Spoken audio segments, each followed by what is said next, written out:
Jeju Island is one of the best vacation spots in South Korea. Located right off the southern coast, this beautiful island boasts jaw-dropping nature, premium resorts, and thousands of experiences. Whether you live in Korea or you're just visiting, Jeju should definitely be at the top of your list.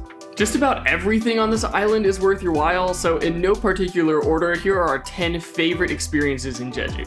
And be sure to stay to the end because we have some bonus travel tips and experiences that we think you'll enjoy.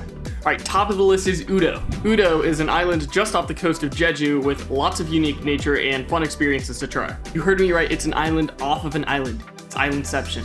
But don't worry, you can get there by taking a short 10-minute ferry that departs frequently from Songsan Port. Once you're on the island, you can use an international driver's permit to rent out a sweet motorcycle, buggy, or cart. Or anyone can use an e-bike to get around easily for a few hours. The island is covered in beaches, but we recommend Hongjeodongwe Beach because it has large coral sand that's cool to the touch, it doesn't get everywhere, and the water is crystal clear. Also, Black Sand Beach has amazing volcanic sand and a truly stunning view. Udo is famous for growing peanuts, so try out the peanut ice cream from Hahahoho or the peanut burger from Bongkurang. Whatever you do, there is plenty to see on this island, so be prepared to spend at least 3 hours. Alright, let's talk about something that's a little more chill. The Aewol Coast is a stretch of road that's on the north coast just outside of Jeju City. This road is scenic and laid back and teeming with things to do. Check out the famous coffee shops like Bomnao. You can explore the streets and find hidden gems like Yumi Mandarin ice cream, so good. Or eat at the renowned Fizz Burger, which is also incredibly good. There's also a Randy's Donuts right next to the Fizz Burger if you are into that. There are a ton of cool places to take pictures like abandoned warehouses and super scenic parks. Or you can simply cruise along and enjoy the pristine coastal vibes as you drive back into the city for the night. A lot of the cafes on the coast have perfect views to watch the sunset. Okay, Jeju has hundreds, possibly thousands of museums. Snoopy Garden is a massive arboretum and museum dedicated to the lovable cast of Peanuts. Korea has this weird fascination with comic strips, so this combination just kind of makes sense. The museum part is excellent with lots of homage and interesting antiques. There's a lot of cute photo areas as well.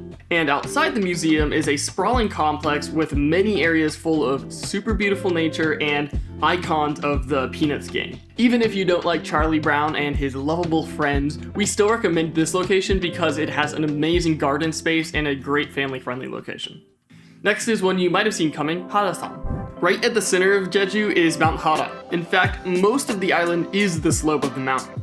Hallasan is an inactive volcano, and it's actually the tallest mountain in Korea from base to peak, over 6,000 feet. So you can see it almost anywhere on the island. Of course, there's a lot to do on the mountain, and even driving around it is amazing, but we absolutely recommend hiking it. There's a few trails to get up the mountain, and not all go to the top. Songpanak Trail is the most popular because it's a very easy, gradual hike, although it is one of the longest trails. We took the Yongsil Trail, which is one of the shortest, but also one of the hardest because it's super steep. Even though it doesn't go to the top and the conditions weren't clear, it was completely worth it. The nature on the mountain is just another level, and if you're into hiking, you will absolutely get a rush of euphoria as you travel through the different biomes of the mountain.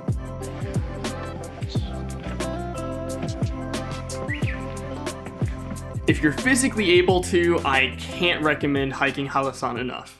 Alright, let's switch gears a little bit and talk about nightlife. Jeju is a great place, but after around 6 p.m., most places are closed down, except for one special place. The Dongmun Market is downtown Jeju City and is everything you could ever ask from a covered market. This massive network of hallways weaves throughout and under the city. They sell just about everything here from fish to clothes.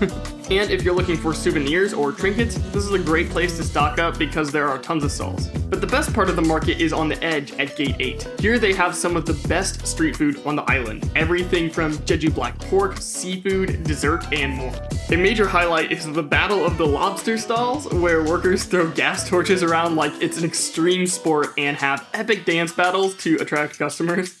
Everything here is great, and a good rule of thumb is if it has a long line, it's probably worth it. If you're looking for someplace to chill out, look no further than Osulloc green tea fields.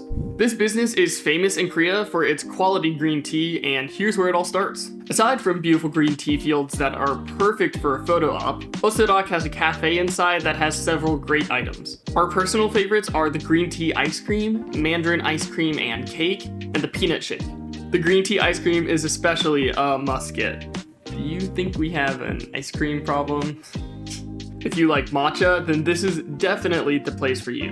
Osulloc sits on a large property with lots of little sitting areas and paths, so if you're looking for a place to beat the heat in the summer, or just a calm place to zone out and enjoy the day, Osulloc has you covered. If you want nature but you don't want to go on a massive hike up the mountain, Jeongbang Waterfall is a super cool spot. This is a fairly tall waterfall at about 75 feet. It's a really pretty place for taking pictures, and the breeze that comes down from the falls is super refreshing. The falls are right next to the ocean, so there's a gorgeous view, and you can spend a decent amount of time just admiring the scenery and chilling out by the ocean. Jeongbang is actually the third of 3 tiered waterfalls on the river, and the second is called Jeonjeon, and it's right upstream and it's easily accessible. It's not as tall as Jeongbang, and if the water isn't rushing, it's a little less impressive, but the area is also beautiful, so if you have time, we recommend you check it out as well. That being said, Jeongbang is still our favorite waterfall. Alright, next up is Arte Museum. This is one of the many museums on Jeju that is worth checking out. When you drive up to this place, you will not think it is anything special. In fact, it literally just looks like a generic storage facility. But I assure you, it is anything but. Arte Museum is a projection museum, and nearly every installation is interactive or immersive. The rooms are awash in beautiful colors, flowers, paintings, and waterfalls. It's one of those places that you just have to see to believe. There's a lot of trippy installations and rooms full of wonderful sights that just make it hard to leave. I swear we could have spent 3 or 4 hours here if we really wanted to. And at the end of the museum is a cafe that has an interactive drinks, which is awesome. And as an extreme coffee snob, I have to say the drinks were actually pretty great as well. Jeju can have a very hot summer, so this place is an excellent location if you're looking for an indoor activity. Alright, heading back to nature, we have Songsong Ilchubong. This odd protrusion on the south coast is known in English as Sunrise Peak. If you arrive early in the morning, at least an hour before sunrise, and make your way up the incredible 3,000 stairs, you'll be rewarded with a morning to remember. Songsong Ilchubong is what's called an orem, or a tuff cone, which is created from a type of volcanic explosion. And here the sun crests perfectly over the caldera, giving one of the most fantastic sunrises I have ever seen in my life. Even a while after the sun rises, the golden wash just leaves a fantastic opportunity for nature photography. And if you're down to get a little bit of early morning exercise and take on the 20-minute hike, it is absolutely worth your effort. Alright, and last but certainly not least is Manjanggul Cave. Although the name cave is a bit misleading because this is actually a lava tube. This UNESCO World Heritage Site is one of the longest lava tubes in the world and is many thousands of years old. Although tourists can only access part of the tunnel, you won't be that sad because there's still over half a mile that you can walk down. The cave is full of amazing structures, including the world's highest lava column, which is pretty cool to see. They had informational signs in English and Korean, and since I'm a bit of a cave nerd, I loved that. But most importantly, we went on one of the hottest days of summer. It was 95 degrees Fahrenheit, but it felt like 108. This lava tube saved the day and provided us a solid hour of cool relaxation. It was a super cool place, and it was definitely worth a visit. Okay, and there you have it, our top 10 places you have to see in Jeju. We hope this helped you inspire your travel plans. If you have any questions or suggestions, be sure to leave a comment below and maybe we can get back to you on that. And as promised, here are some bonus tips and experiences that we think you should know.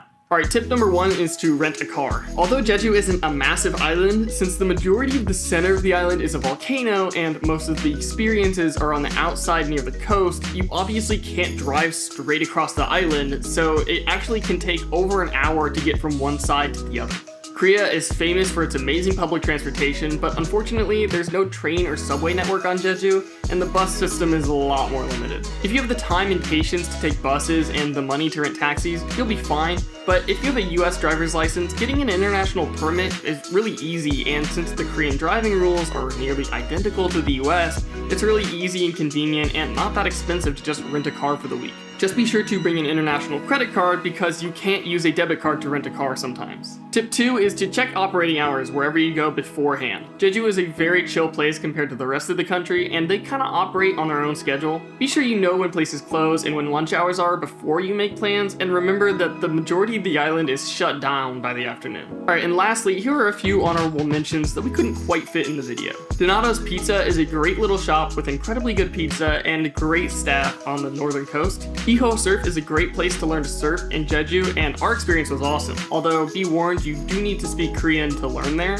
Lastly, there's another market we think is worth checking out. Also in Jeju City is Sumokwon Night Market, which is full of top-rated and famous food trucks. The vibe is amazing and the food is delicious, but the lines can get a little bit long, so be sure to get there as early as possible and have an extra person to hold a table or a seat. Alright, and that does it for the video. If you liked the video or found it useful, please be sure to leave a like and subscribe. It really helps us out a lot, and stay tuned for more fun Korea content. Alright, thanks for watching. See you guys.